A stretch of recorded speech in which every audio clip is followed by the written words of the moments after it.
इस नए विश्लेषण में स्वागत है। आज हम तेलंगाना चुनाव को सिर्फ एक राजनीतिक घटना के रूप में नहीं देखने वाले हैं, बल्कि इसे एक मास्टर क्लास की तरह एनालाइज करेंगे। प्रशांत किशोर की जो पूरी रणनीतिक प्लेबुक थी और उम्मीदवार विजय का जो पूरा कैंपेन था, उसे आज हम सीधे कॉर्पोरेट मार्केटिंग और ब्रांड पोजीशनिंग के नजरिए से डिकोड करेंगे। मार्केटिंग प्रोफेशनल्स और ब्रांड रणनीतिकारों के लिए सच कहूं तो ये केस स्टडी एक बेहद सफल ब्रांड खड़ा करने का एक परफेक्ट ब्लूप्रिंट है।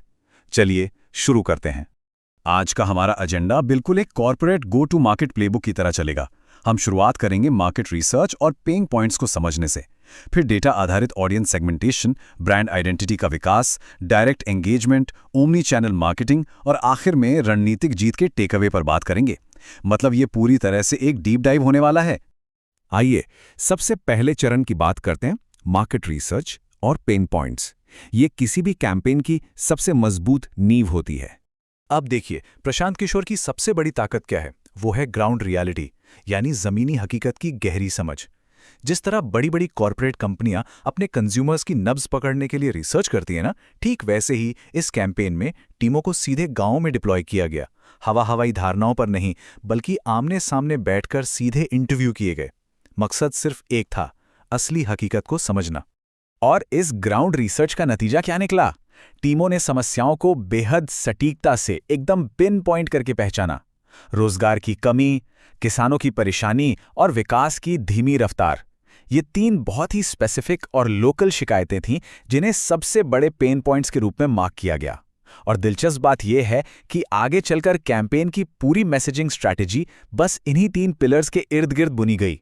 इसके बाद आता है हमारा दूसरा चरण, डेटा ड्रिवन ऑडियंस सेगमेंटेशन। ये वो जगह है जहां कच्चा डेटा एक धारदार हथियार बन जाता है।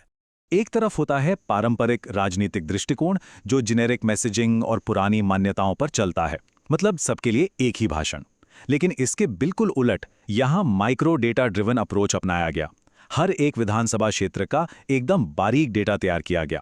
किस इलाके में क्या मुद्दा है, किस डेमोग्राफिक वर्ग की क्या जरूरत है, ये सब विस्तार से मैप किया गया। इस डीप डेटा एनालिसिस ने यह पक्का कर दिया कि हर एक कदम अलग अलग सेगमेंट की जरूरतों को सीधे हिट करे, बिल्कुल लेजर शार्प फोकस।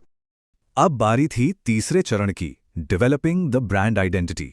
यहां बात सिर्फ एक राजनेता की नहीं, बल्कि एक भरोसेमंद ब्रांड गढ़ने की हो रही थी।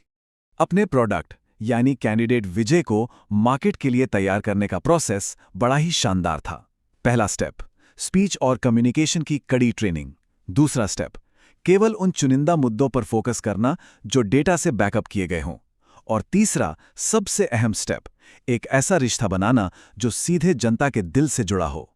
विजय की पब्लिक पर्सोना को इस कदर निखारा गया कि लोग उन्हें किसी दूर के वीआईपी नेता के बजाय अपने ही बीच का एक आम इंसान समझें। चलिए अब आगे बढ़ते हैं चौथे चरण की तरफ, डायरेक्ट एंगेजमेंट और ट्रस्ट, यानी ब्रांड को सीधे कंज्यूमर तक ले जाना। बड़ी बड़ी राजनीतिक रैलियों में किए जाने वाले उन खोखले बड़े वादों का जमाना अब पुराना हो गया है। विश्वास जीतने के लिए यहां एक experiential direct to consumer marketing approach अपनाया गया। मंच से दिए जाने वाले लंबे चौड़े भाषणों की जगह प्रामाणिक छोटे स्तर की सच्ची बातचीत और डोर टू डोर कैंपेन को तरजीह दी गई। और सच मानिए, जब आप सीधे लोगों से जुड़ते हैं तो उसका इम्पैक्ट ही कुछ और होता है। अब आते हैं पांचवें चरण पर, ओमनी चैनल इमोशनल मार्केटिंग। क्योंकि ग्राउंड पर जो हो रहा था उसे बड़े स्केल पर ले जाना भी तो जरूरी था। डिजिटल रणनीति के पिलर्स बिल्कुल स्पष्ट और सधे हुए थे। Multi platform presence, short viral clips और दिल को छू लेने वाली highly emotional video story telling. आज के समय में कोई भी लड़ाई सिर्फ मैदान में नहीं, बल्कि स्क्रीन्स पर भी जीती जाती है। सोशल मीडिया का भरपूर इस्तेमाल ब्रांड विजय की छवि को मजबूत करने के लिए किया गया। इससे हुआ ये कि मैसेजिंग हर एक प्लेटफॉर्म पर ना सिर्फ कंसिस्टेंट रही, बल्कि भावनात्मक रूप से भी लोगों से गहराई से जुड़ गई। तो यहाँ सबसे क्रूशियल पॉइंट क्या है? इस पूरे कैंपेन ने सिर्फ एक नेता को नहीं बेचा, बल्कि एक उम्मीद बेची।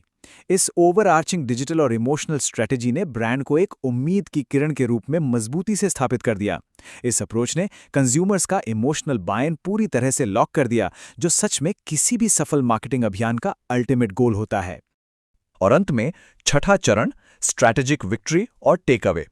आइए देखते हैं कि इस पूरी मेहनत का फाइनल रिजल्ट क्या रहा। अगर इस पूरी टाइमलाइन को देखा जाए शुरुआत हुई एकदम संधी हुई इनिशियल प्लानिंग और ग्राउंड रिसर्च से। फिर डेटा सेगमेंटेशन और ब्रांड बिल्डिंग का काम हुआ। उसके बाद ओमनी चैनल एग्जीक्यूशन का दौर चला।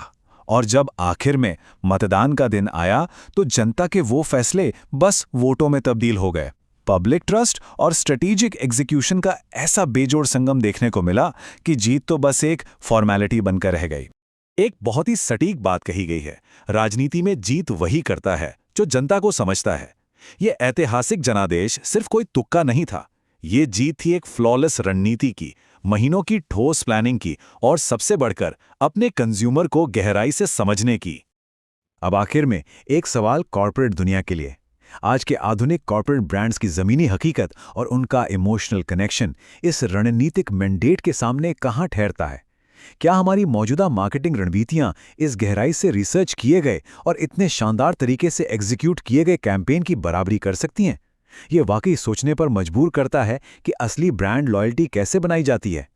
इस केस स्टडी और विश्लेषण में हमारे साथ जुड़ने के लिए बहुत बहुत धन्यवाद।